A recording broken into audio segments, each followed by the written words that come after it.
Good morning mga boss. At umpisa na tayo magmontahe mga boss. Ganito po magmontahe mga boss ng ng high speed. Tuturo sa inyo mga boss. Kita mo hindi siya nakagitna, pero pagdating dun sa dulo ng ating propeller, nasa gitna pa rin ng baka. Sige mga boss. Yung overhead ng ating makina, kailangan ikita mo naman sa pamalong ito mga boss yung sinto ng pamalong.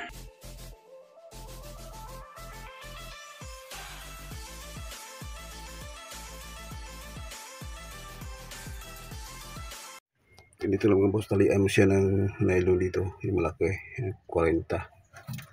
Tapos kailangan makita mo yung nylon na nakasinto dito sa ating liha. Ito nakasinto dito kasi may guhit siya.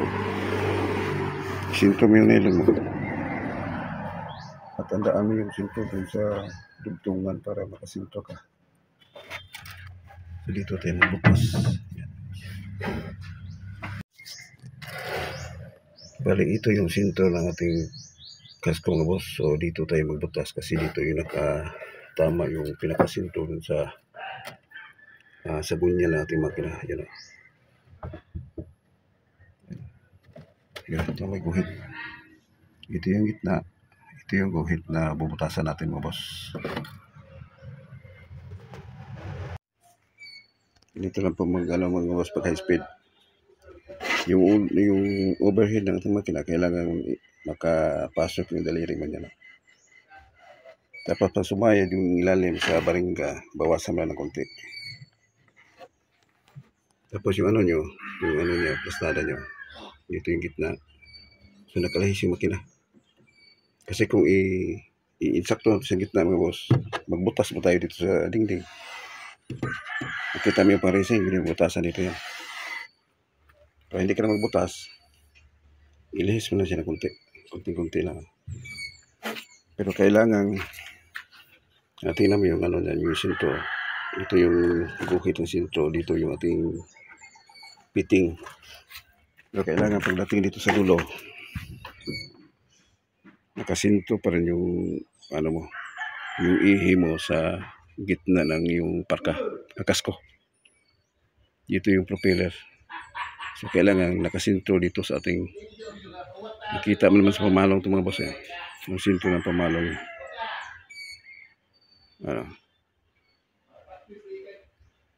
Ilihis ng konti.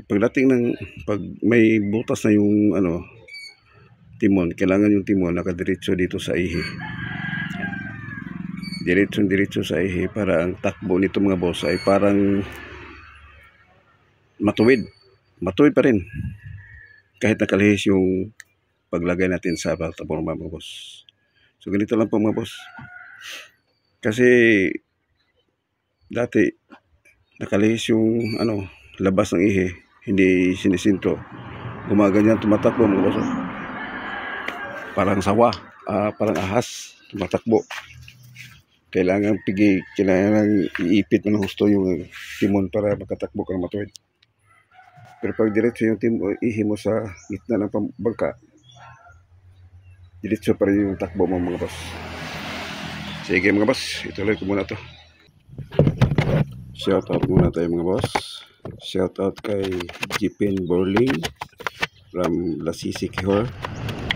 Maraming salamat sa iyong tiwala boss. Romnick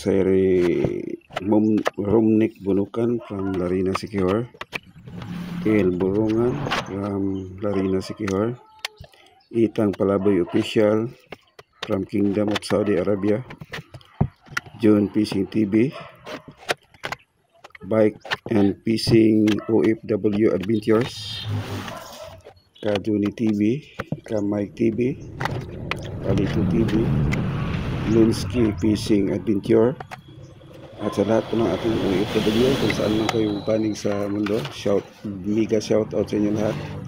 At sa lahat po ng aking silent viewers at saka silent subscriber, maraming salamat sa inyo lahat. And God bless po sa inyo lahat.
Okay na siya mga boss. Ganito na po siya mag-set up pag high speed mga boss. Ito. Sakto lang po yung daliri magalusot. Tapos yung ano, yung baringga. Pag sumayad yung ano, ulo niya mga boss. Bawasan lang siya ng konti mga boss na makalusot. Tapos yung propeller niya. Tapos yung ano, ito yung pinaka-importante mga boss. Oh. Kailangan diretso itong ihi at saka yung timon. Yan. Kailangan walang tabingi dyan mga boss. Kasi kung tabingi yan, tumatabingi din yung takbo. Kaya malikot po tumatapo mga boss pag ano. Pag hindi pantay yung timon at saka yung ihi. Tapos dito lang yung ano mga boss. Dito lang yung propeller dito. Bali putulan pa to. Mahaba yung ihi. So, ganito lang muna mga boss. Hanggang dito lang muna mga boss. 1/2 lang po ang alam nito mga boss. Subukan natin 1/2 lang ang lalim mula dun sa sa 3 cut mga boss dun sa lalim. Dito lang yung propeller. Wala pang isang dangkal mga boss. Ang ihi niya ay ano lang. Mga 12 lang siguro. Mga 12 mula dito hanggang dito sa ano. Okay mga boss. Antay-antay lang tayong matuyo yung ano, epoxy. Saka na natin lagyan ng pilot cover. Meron na kasi nakahanda dito ng pilot cover mga boss. Pwede na itong mamaya. Pero hanggang dito lang muna sa aking video mga boss. Kakabit natin ito mamaya mga boss. Ito yung bagong Yamaha na ano mga boss, Yamaha na 19 HP B-type yung ano, B-type yung overhead niya. Tsaka yung hinito ay ano na, aluminum na para hindi na to kinakalawang. Tapos yung mga takip niya, mga plastic hat, pati yung unahan plastic, pati ilalim. Tapos yung likuran nito stainless na to. Yung mga bolt malaki, ito lang hindi. Yung mga maliliit hindi ito stainless. Ito likuran lang stainless mga boss. Maganda pala itong Yamaha na 19 HP mga boss. Okay mga boss. Hanggang dito lang muna sa aking video mga boss. At malapit na matapos mga boss. Porma na. And God bless po sa inyo lahat mga boss.